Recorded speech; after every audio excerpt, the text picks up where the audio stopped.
Morning, Vern. Your old buddy Ernest is serving him some fantastic pancakes from Jeremy's coffee shop. Know what I mean?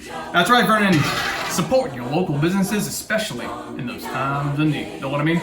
All right, Vern. Get ready, cause here it comes.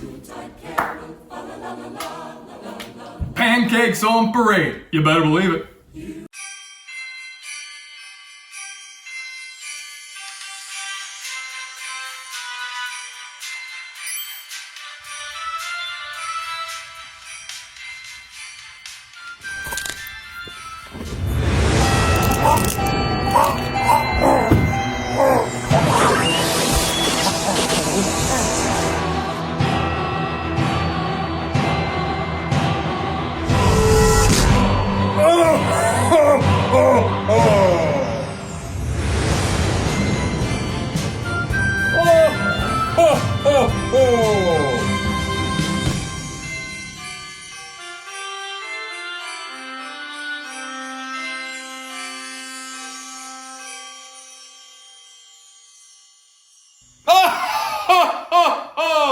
Welcome to Christmas Movies with Friends, the season finale. Season's greetings finale doesn't work, but it's still true. This is day 12 of 12 days of Christmas Movies with Friends. 12 movies, Christmas movies, 12 friends, not yet, and then 12 food and drink. Also TBD, we're getting there. But I'm so very, very excited for this guest. This is the star of Santa Claus. We have, that's right, Trump supporter, Galaxy Quest alum, probably on a softball team that could beat mine. We have, that's right, Home Improvement alum. Come on down, Tim Allen. Wait, what the? That's not Tim Allen. Ho, ho, ho, Vern. Merry Christmas. It's Santa's little party helper. I smell buttermilk pancakes. Golly, Bob. Howdy, Vern. What's going on here? Hey, Vern.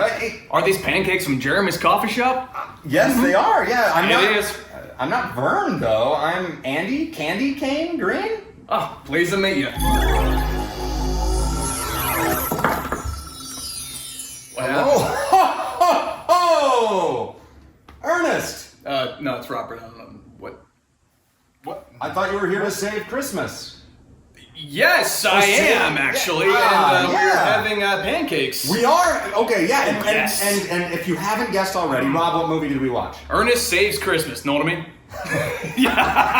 Oh, man. Count how many times we say that. Get a dollop of syrup every time. Yes. Here you go, Rob. Beautiful. And so these are from, as we said, Jeremy's Coffee Shop. This is in, I think, La Cañada.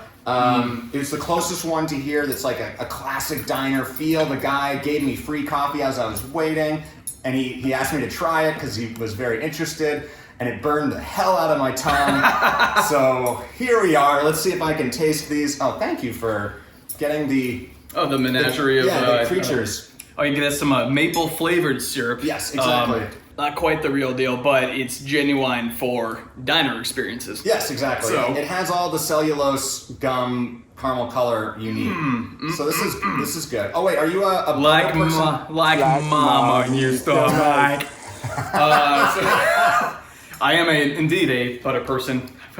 Oh, lots and lots of butter. You like lots and lots of butter with mine, don't you? I used to not do the butter thing on pancakes. I used to just be a very conservative child in terms of my eating. It was just like plain. You know, I just wanted the syrup. The butter was like somehow I think it was just like something I had to do that wasn't eating, and I didn't want to do that. I just wanted to I get that. eat. Yeah. I get that. No time to waste. Get in my bed today. Yes, exactly. And Ernest Saves Christmas, is it 1989, 87? I believe this one is 89. Okay. Or 88 or 89. Okay. It's the second Ernest venture after the first one. So I got you a brief history of Ernest. Oh, please. So Ernest P. Worrell was a character that was devised by John Cherry, who ran a small advertising agency, and he and Jim Varney came up with this character concept of the annoying neighbor who knows everything, is always trying to get you in the latest and greatest product, and that was the vehicle for selling like purity ice cream, milk products, things like that. And these commercials ran for, and now Pancakes. Pancakes on parade. These commercials ran for many, many years, and of course, eventually, I think it was Disney through Touchstone Entertainment approached them and said, hey, you should make a movie out of this character. And of course, who's going to say no to that? Oh. So... I'm still waiting for the Candy Cane Greene franchise. Oh, yes. Let's get a little taste here. Oh, that's really nice. Mm-hmm. Fluffy. Very fluffy, and I mean, pancakes are really hard to eat when they're not super hot, and these aren't super hot. We tried our best. We tried. But they're still good. Mm-hmm. It's really impressive. Mm-hmm. And Blondie, it has Blondie's attention. You know, he has a keen nose. Here comes the cat. There he is. Cue the music. The Dum, cat. da, da, dum, dum, da, da, dum, dum. So, Ernest Goes to Camp is the first one. Now, this one I think stands out as far as the Ernest movies goes because it's oddly toned, I would say. There's some weird shit going on. Well, there's a scene where Ernest literally gets the shit beaten out of him, and the next scene is him he's crying and he sings this really sad song about, gee, I'm glad it's raining because no one sees the teardrops when it falls or when it pours. 'Cause no one sees your teardrops when it pours. As long as it keeps raining, no one knows my heart broke right in two. Holy shit, that is dark. So they didn't handle that well. But then Ernest Saves Christmas, they definitely lightened it up and just went full on insanity. Okay, for a second I thought that scene was in this movie, and I was like, wait, I didn't see that scene. Okay, but that was in Ernest Goes to Camp. Okay. Mm-hmm. Yeah. Yeah, no, this one's lightened up. I mean, he's still in all sorts of hijinks. Mm-hmm. There's also heart to this movie, as we sort of talked about beforehand. Mm-hmm. I would say there's a couple weird things, and him getting a couple. I have a high bar for weird. One was like the 16-year-old giving him a kiss at the end, and him being like, woo, and it's just like, let's not have that scene. It was the 80s. I mean, Yeah. think about Raiders of the Lost Ark. I was a child. I was in love. It was wrong and you knew it. You knew what you were doing. Anyway, Ernest. Yes, Ernest. So, Ernest P. Worrell, a childhood hero of mine. I got into those when I was the movies and eventually the commercials when I was maybe 5.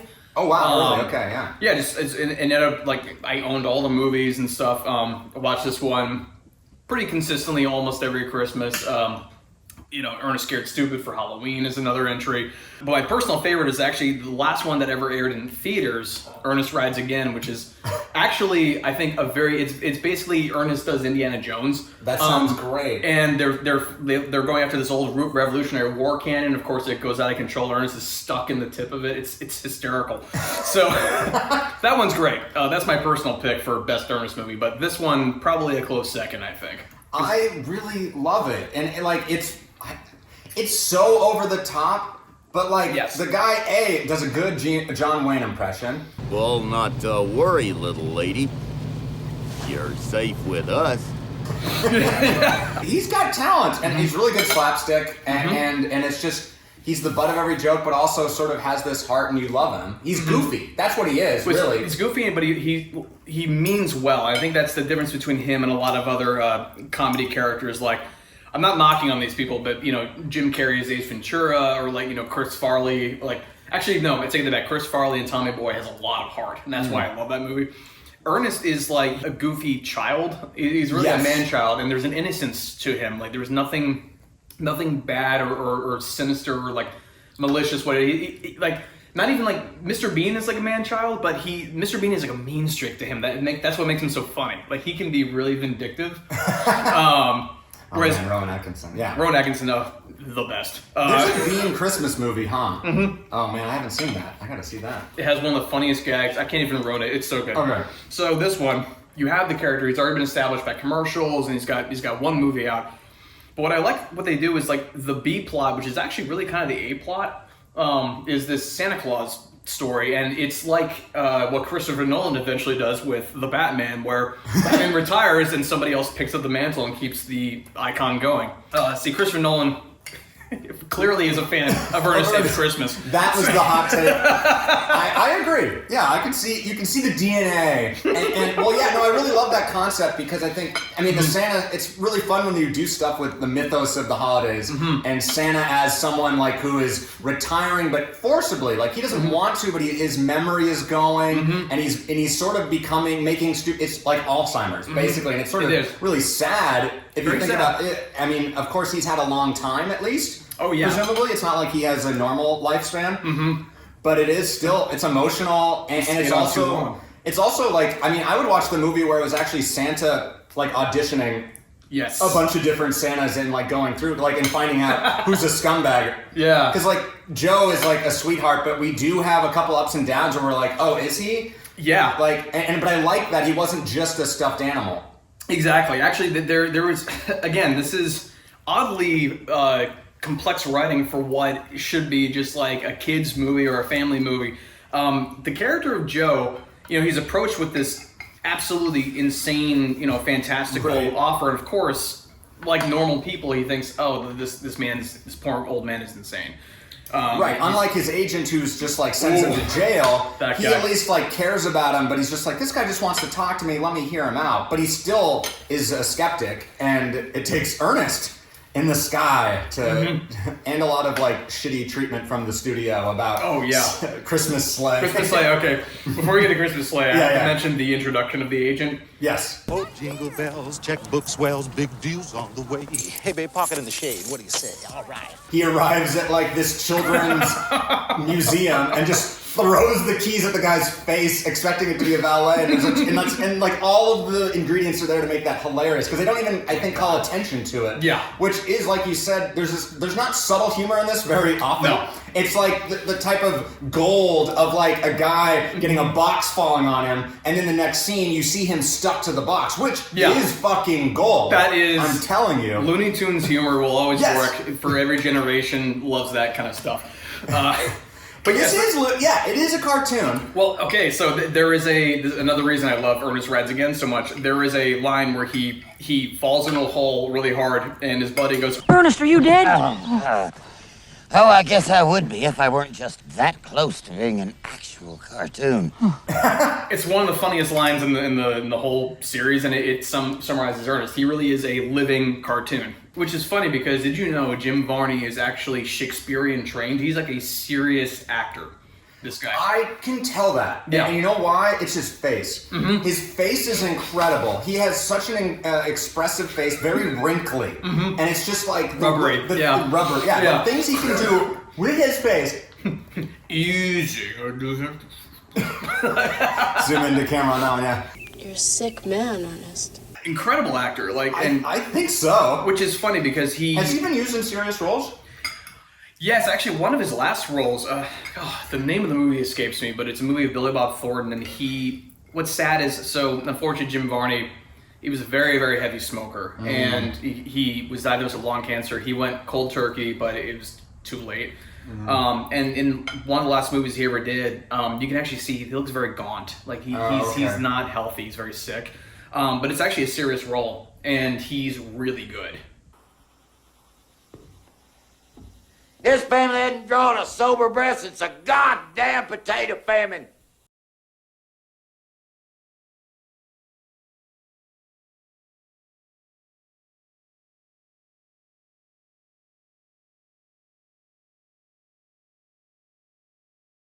A character like that, I mean, he's a cartoon, but he's so malleable. And actually, it reminded me of, especially when Santa goes into jail, and he basically, all these criminals love him, and they're singing the 12 Days of Christmas, which I fucking love, and I love that song so much. Oh, yeah. 4 calling birds, 3 French hens, 2 turtle doves. And a partridge in a pear tree.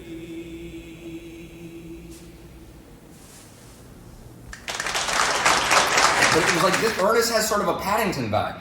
You know, there's oh my god, because Paddington goes to different places that need him. right? And I don't know what the third one is, but it feels like it kind of has that same thing in its DNA, no? That is the crossover we never got. Paddington and Ernest. Ernest goes across the pond, and then Ernest goes for some marmalade. Ernest, oh my God! Ernest gets marmalade. Yeah, it's called a hard stare. Know what I mean? We have to talk about Christmas Sleigh, the movie within a movie. Anytime I see a movie or a TV show and there's a movie within a movie, this one is one of my favorite examples of a movie within a movie. Christmas Sleigh. S-L-A-Y. I love that Santa actually like punches out the director when he explains to him that yeah. terrorizes children on Christmas. and the monster is like Creature from the Black Lagoon. It is. They just recycled the costume. And it is so great. Like Joe can't even say bitch, right? Yeah. It's like, you son of a Die, you son of a...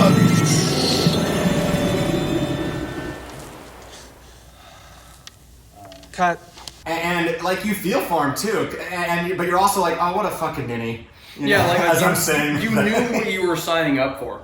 Like, but clearly not. Clearly not. Yeah. His agent and him don't have good communication. How is this guy his agent? If he's like this nice sweetheart man, he reminds me of like what Robin Williams and Mrs. Doubtfire becomes. Yes. Like, sort of like the guy with the children, and I mean it's Mr. Rogers. It's all of that. Mm-hmm. Although the first shot of him was super, I thought, inappropriate. It's like him and he's talking to the class and he's puppets. Puppets, but there's the little glass thing and it's close on his crotch. That has always bothered me. I don't know why there's a big glass like bowl in front of him, but like it really is amplifying an area that you don't want to think about when we have a guy around children. But it was just such a weird thing, and all the kids, the way they were reacting, it felt like they were laughing because his crotch was big. And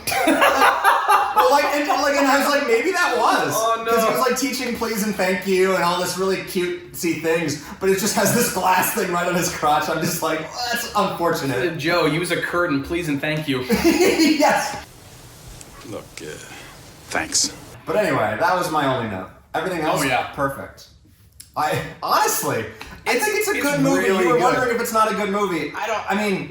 What is good or bad, I think, is maybe irrelevant when we're talking about movies. It hits and works for us, and why that is what's important. So I'm going to steal this from podcaster and film critic Amy Nichols. Whenever she reviews a film, she says she judges it based on what is it set out to do, and from that, she rates the film, like whether it accomplishes what it's out to do or not. Yes. This movie accomplishes it like entirely. Like you're in an Ernest movie. It's going to be like a slapstick, goofy, childlike element, but it's a Christmas movie, and actually the Christmas side of it with this old Santa like trying to like pass it on, or whatever, is actually like probably the greatest plot point of any Ernest movie, and like that. I think that's the reason why this is actually considered a pretty endearing Christmas film.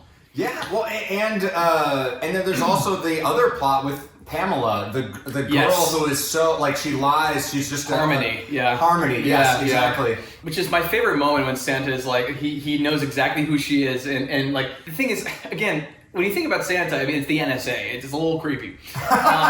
This actor who plays Santa is so good. Like when he tells her like I know exactly who you are, and he's like, you wanted this when you were a kid. You know, your real name's Pamela. It's the sweet moment because like all right, I'm gonna be famous, I think she says. Well, I think her parents were having a rough relationship. There was a brief thing where Santa was talking about that. I mixed you up with someone whose parents had some problems last year, and, well, they got so wrapped up in themselves that they forgot that she needed a little attention, too. Yeah, she ran away from home. And so it wasn't, like, it could have been way worse, and lucky that she, She runs into Ernest. Lucky that she runs into Ernest. We all could be so blessed to run into Ernest. And what's great about her is, like, she, like, sort of hates everyone and lies to everyone. She sort of immediately is charmed by Ernest in some way. She is, actually. Or maybe it's because she gets, like, something out of it, right? She gets a ride, she gets the Santa's sack, which every time Santa says something, goodness, my sack! My goodness, my sack! Like, it's great. And they know what they're doing because he says it with like sack and like a very intense like. He does. There's meaning there. The real sack was taken. No, but I mean, it's his sack. It is. Yeah, you probably need this. I hope you know how to work it, cause nobody else does. But like, and get your mind out of the gutter, okay? But no, he actually fits in the gutter too, because like you said, he's trying to spread, like literally have his own child is the metaphor, right? Of like Santa passing on his genes to the next Santa. So his sack is literally his You came. Yeah. Maybe if this was directed by Lars von Trier, I think. He's just like. Oh. We're off the rails now. This is no, great. we're not. We're exactly on the sleigh. Oh, we got to talk about the flying reindeer. Oh my god, one of the coolest scenes in the whole movie, actually. So, okay, this takes a simple concept and elevates it. Like, you have Santa, we all know the legend, but like his sack, like how does he bring all those toys around the world? Like, there are these glowing nuclear ball things, so like it can all fit. And they come out and then they transform into whatever the kid wanted, basically. A very unique, very like Dan Aykroyd sci-fi level of like explanation, I think. Oh yeah, and it's simple, but it works. It works. And it's also fun visually. Mm-hmm. Yeah. And then the sleigh, of course, is like high tech, which in Elf, I feel like they completely borrowed. Oh yes, for Santa's I think it looks sled. almost exactly like it too. It does, yeah. And even the fact that it's having problems and things, and there's all these buttons, and it definitely has that vibe. I also love the Star Wars reference. They literally go to light speed at one point, which is hysterical. I thought that was great, like priority delivery and like priority mail, basically. And then also that it goes around the world, like Superman. What if he comes back and it's been 10 years and now, like, because there was no Christmas, the world is ended. Oh my god, they just put like an interstellar twist on Ernest Saves Christmas. Comes back, Murph. Know what I mean? The camera's just like this because Vern's no longer with us. Oh yeah. It means the end of Christmas on this planet as we know it. But like, I love the stakes of this movie. They say they name it so like the fate of Christmas as we know it. And like Ernest is saying it, but like I buy it. It's true. I buy it, and again, like a testament to Jim Varney, like because he doesn't believe that Santa is Santa, and then until he looks into the sack and like sees like the magic inside there, and actually like in a good performance moment, he's him. He's him. Yeah, I love that moment so much. And it does a really good job of like Ernest is sort of the hero and villain of his own movie. But villain, I mean villain in terms of like he just causes damage and chaos. Trouble. Yeah, chaos, exactly. He's sort of not a hero or villain, but he's the mascot. Yep. But he's also kind of Santa and the savior of Christmas too. He is the one that is always on Santa's team. Yes. Once he gets in the cab. And God, him in the cab, that opening scene with the frozen guy. Great opening. Come on, mister, this is no time to take a nap. You're gonna miss your flight.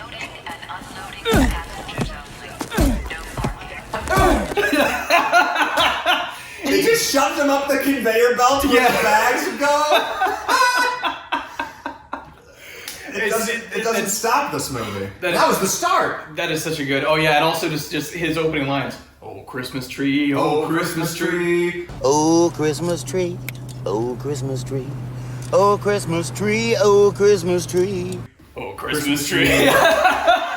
Which now I legit don't know the lines of Oh Tannenbaum, Oh Christmas Tree. I don't know the lyrics. So I literally do Ernest. The Ernest yeah.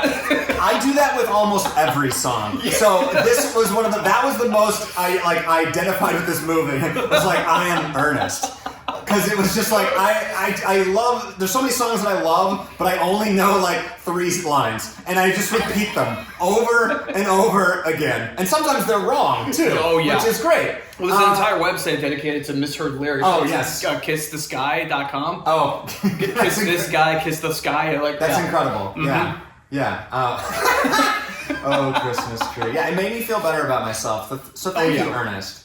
Yeah, but like back to the Santa mythology, like I was in from this movie. Well, A, from the cursive titles, but B was when Santa gets off of a flight, arriving in Orlando, and just him talking to this business guy about like their trips and stuff. But just the notion of Santa taking a commercial flight, Coach probably. His coach, it's just hilarious to me. I don't like it's just. It's just I've never seen that before, and it's funny. And then there's the customs agent, who is hysterical. Just, I hate this job.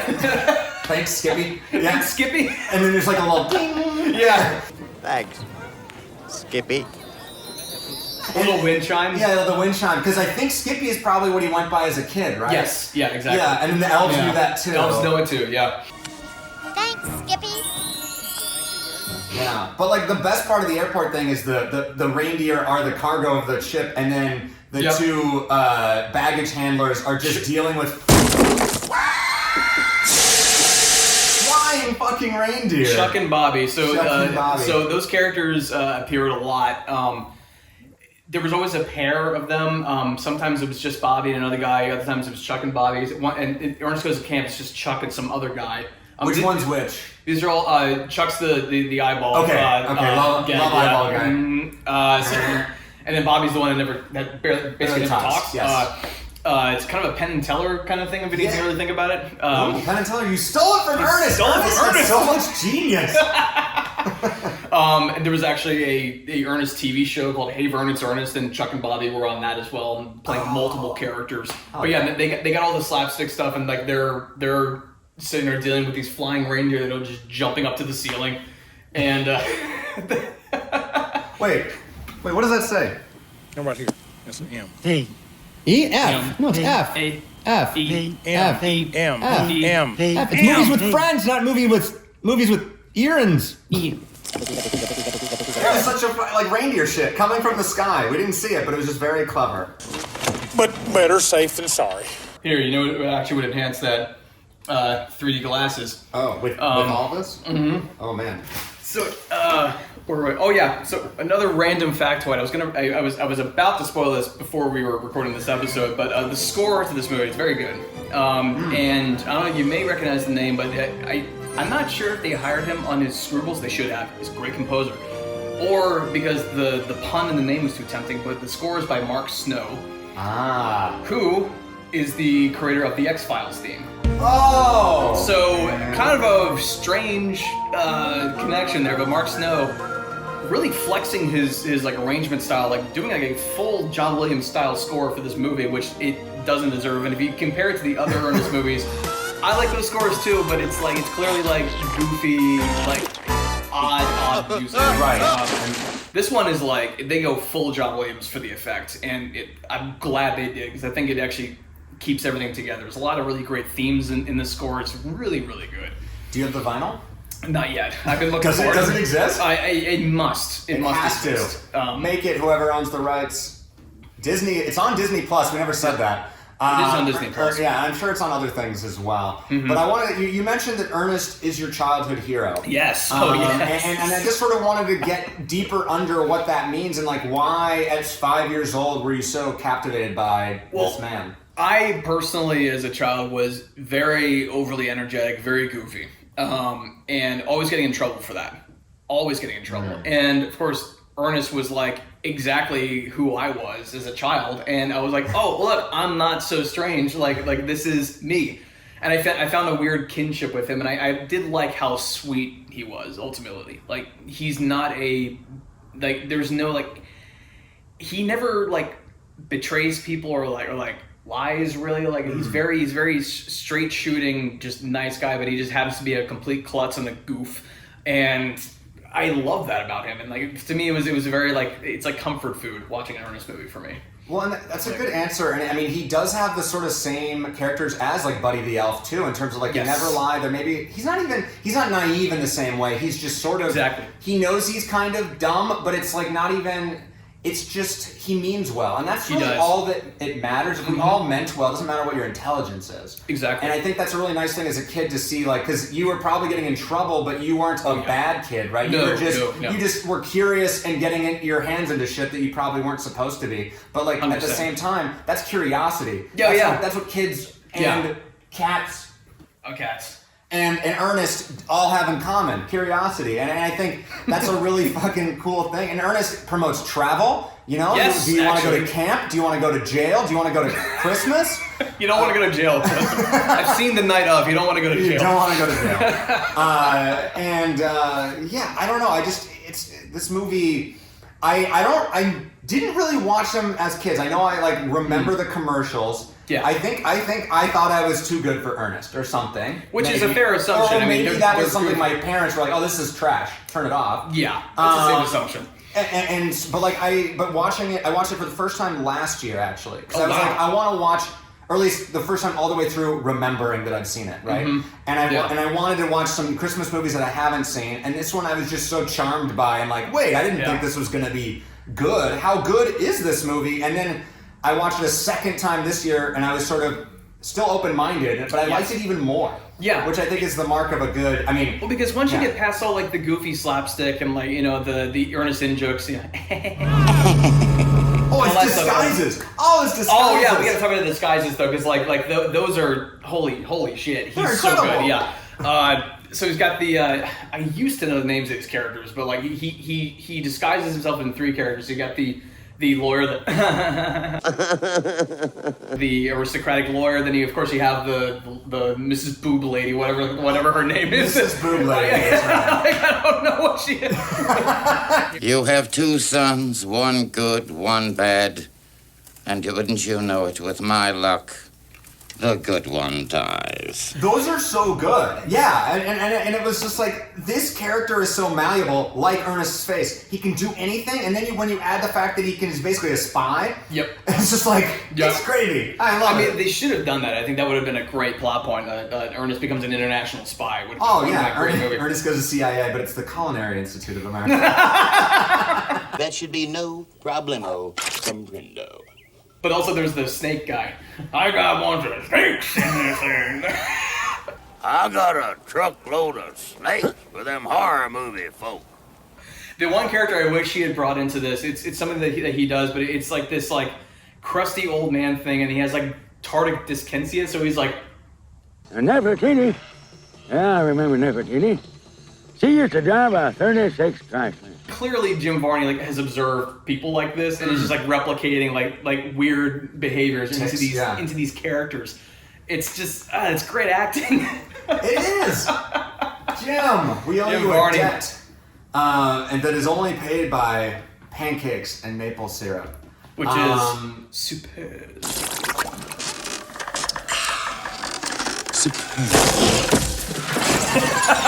Ernest, I mean, I aspire to be like Ernest, just bouncing into your home and not asking questions, just like Santa, by the way. And just showing up and ruining your house, but also adding a little bit of joy, right? That's what Ernest does. Exactly. So does Kramer from Seinfeld. Oh, Kramer from Seinfeld. Yeah. He also... that has his DNA in it as well. Well, you can't fire me, I'm Santa! Not anymore, get your skinny ass out of here! I have this weird thing where... and maybe this was one of the reasons why I didn't watch it, but like Jim Varney looks a lot like my uncle. Really? Yeah, like I mean, especially when he was younger. And Lily agreed, having met him like way less, but it's just like it was stunning to me how much he sort of looked like him. And my Uncle Kevin has a friend named Vern. I swear to God. Get out of here. But like, and they don't really share anything else in common. They do both smoke. So like, but I was just like, it was sort of tripping me out, and I was like, and sure, I was sort of stoned when I watched it this time. But like, I was sort of like, wait, is my Uncle Kevin secretly Jim Varney? Like, was like the family secret? Oh wow. Wow. No, it's not. That's like Andy Kaufman levels of like deception. Like he disappeared himself and was actually your uncle. Yeah, and he doesn't even know that he was Ernest. Like it was just a psychotic break, or like when he died of cancer, it was just all like he just wanted to get out, you know? Like he's now just living his life as a landscape architect in California. Oh my God. I always felt like Jim Varney kind of resembled Dick Van Dyke as well. He has a lot of that. He has a lot of that going on, and Dick Van Dyke's one of my favorite people like in history. Like one of the greatest entertainers that ever lived. Still alive. Can I tell you my favorite Dick Van Dyke story? Oh yeah. It has nothing to do with Dick Van Dyke. I was getting costumes for Halloween to be his character in Mary Poppins, to be a bird. Yeah, to be Bird, of course. Yeah. And I'm telling that to the person at like one of the thrift stores or whatever, and he's just like, "Do you know Dick Van Dyke's real name?" And I'm like, I lean in, I'm like, "No." And he's like, "Penis truck lesbian."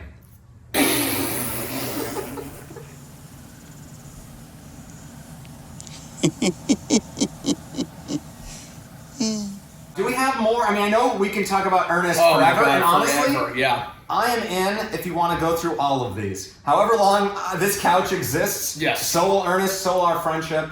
Ernest is there forever, and they're also incredibly rewatchable. But yeah, and I'm glad to give this one a second chance. This movie, it does have a lot of heart, oddly enough, and I think that's what makes it an endearing Christmas movie. Yeah, right, Blondie? Isn't that right, Blondie? Just don't steal Andy's sack and run away. Oh, he's done that. Goodness, my sack.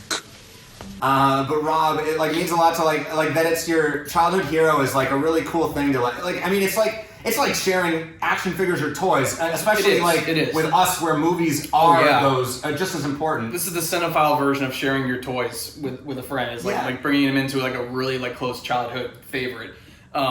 Actually, this is the first time I've ever dressed like Ernest, so this has been like a very special occasion. Oh so, man, and it's and I'm really glad that we got to do it 30 some years later. And yeah, thanks for playing with me. Thanks for coming on the couch. Thank you for having me here. Thank you for the amazing pancakes from Jeremy's Coffee.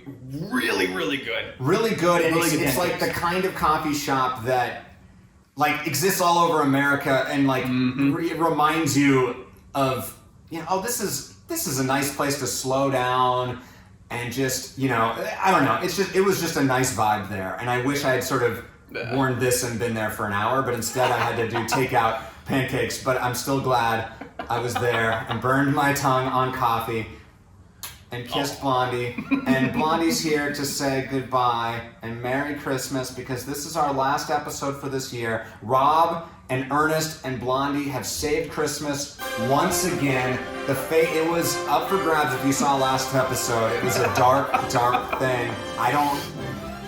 It was hard for me to even get out of bed. Rob can attest. He had to pull me out. He had to get me dressed. He's like, get your sack and come on in. It's a dirty job, but someone's got to do it. You know what I mean? Know what I mean? Merry Christmas, everyone. Have a great rest of your holiday. Thanks for watching, and tell me what movies you want to watch going forward, because I'm going to return in the new year, but I don't exactly know in what fashion yet, but I will give a hint. The end credits of Ernest might give you a little insight of where my head's at. There we go. Goodbye. Ho, ho, ho! Merry Christmas!